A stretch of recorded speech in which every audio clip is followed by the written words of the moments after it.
What if I told you there's a way to make your life outside of work not only fun, but also a place where you can unlock your confidence, recharge your batteries, and then transform your life so you can go back into work on Monday to do your job even better than before? When you're in the workplace and you're facing this particular challenge, you can build a bridge from you to your alter ego, and she can come in and help you solve that challenge.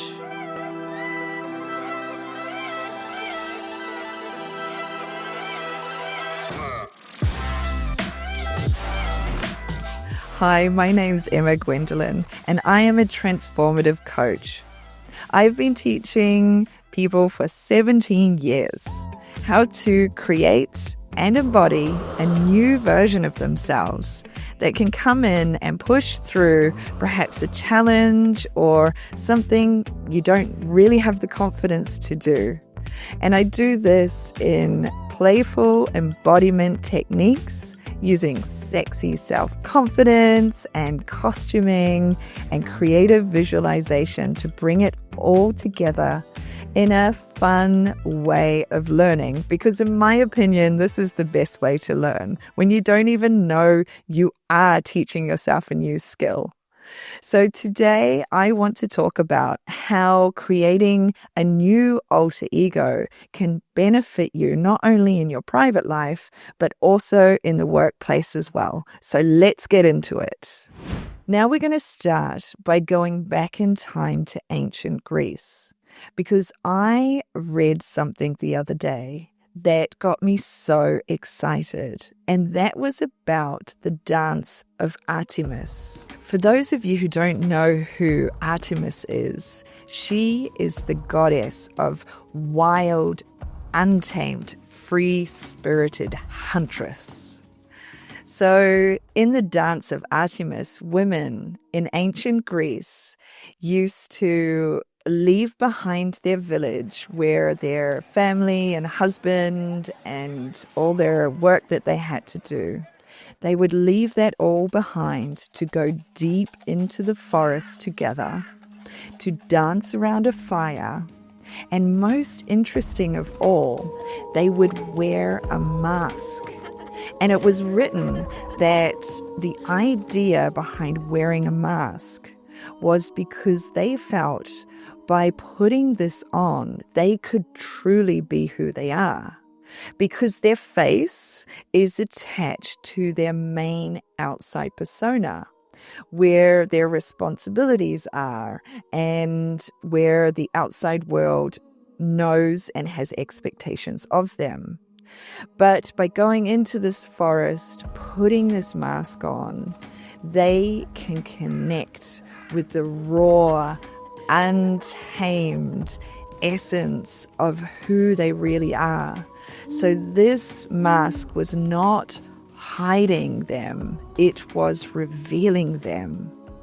When I read this, I got goosebumps all over my body, because this is exactly what my work is about.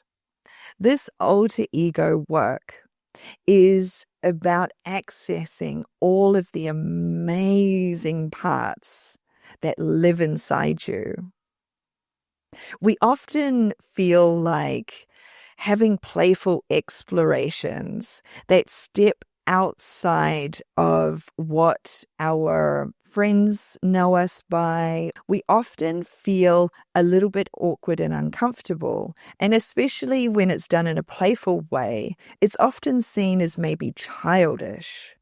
But this dismissal is the problem, because when we just restrict ourselves to just one way of being, we deny all of the beautiful other parts that cannot wait to come out, to be seen, to be heard, to be felt, to be celebrated. And when you access some of these parts, you really start to put together the fascinating puzzle of who you really are. And this can feel so wonderful and give you so much energy. And today I want to share 3 stories from my clients who did just that. My first client, she had a really interesting job because she was a scientist working in a laboratory. So her job was all about facts and data and information and really logical thinking. She was also prone to having quite high anxiety because her life was so rigidly structured. And whenever there was chaos or stress, she would feel always on the edge of burnout because she had to keep control of everything in her life. So when she came to me, we made a beautiful alter ego for her that was the wild witch.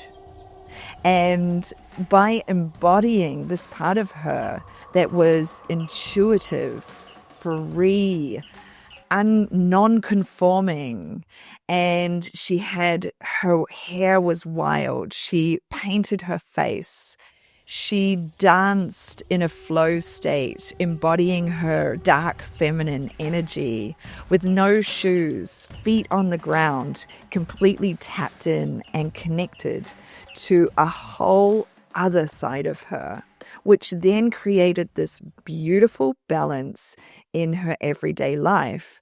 So then she can come together, and when there was stress at her work or pressure, she would connect with this grounding of her witch alter ego for wisdom and calm and guidance. Now, my next client was so fabulous. She was close to retirement age, and she worked in a corporate environment. Now, in my workshops with her, she really enjoyed to embody and experiment with her dominant mistress alter ego. And so she said when she had to give this presentation in the boardroom to all men, which would usually be very intimidating, she, in the morning, under her work suit, put on her sexiest black lingerie, and she went into that boardroom imagining she was the fabulous mistress, and all of the men sitting there were her submissive slaves. And she said it was so much fun, and I bet you she really kicked ass on that presentation that day. Now, my next client, she worked in a startup, and she wanted to present a new innovative idea to her team, which she was really excited about. And she spent days preparing. And on the day, just before she was going to get up and speak, one of her colleagues who was in direct competition with her, he turned around and as a joke said to her, "Oh, well, your skirt's a bit short today. Are you trying to get extra points?" And she awkwardly laughed it off. But you know when those jokes sit so heavy inside you, and the longer they sit inside you, the more they crumble your confidence. So by the time she got up to do her presentation, she was so blocked that she stuttered over her words, and she was so insecure, and all she could think about is the shame of what she was wearing rather than presenting her brilliant idea. So when she came to me, it was about trying to create a safe place for her that was of women and femmes who were clapping each other on, who were empowered in their body, who could be overdressed or underdressed. It did not matter. They could express themselves freely without the male gaze, without the pressure of slut shaming, and without this constant checking, am I being too much?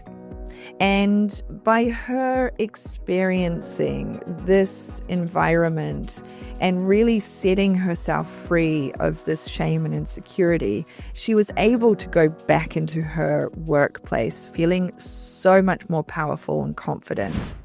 And if you're curious about creating your very own alter ego that could perhaps help you in the workplace, down below is a link to my free PDF. I just made it. It's brand new. I had so much fun making it. I think when you take a look at it, you'll see. You'll be like, oh, Emma had fun doing this. And you can learn a little bit about me and my alter egos in this PDF. And then it has the 5 easy, fun, playful steps that you can use to create the new you. But first of all, let's try today step 1. So go and grab a pen and paper, and I want you to think about what kind of challenge you're having at work. And then think, okay, you've got this challenge. Now, what would be a counterbalance type of energy that you would need to overcome this challenge? If you think about walking into your workplace as a new you, and that you can bust through that challenge and thrive and shine and solve that issue for you, what would that alter ego look and feel like?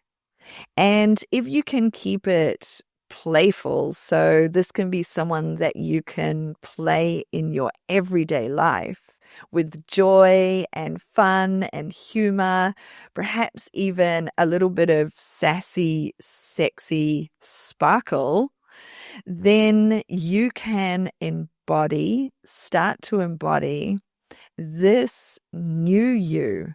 Embodying a new alter ego can be so much fun, but when you try doing it alone, sometimes that can make the process a bit more difficult.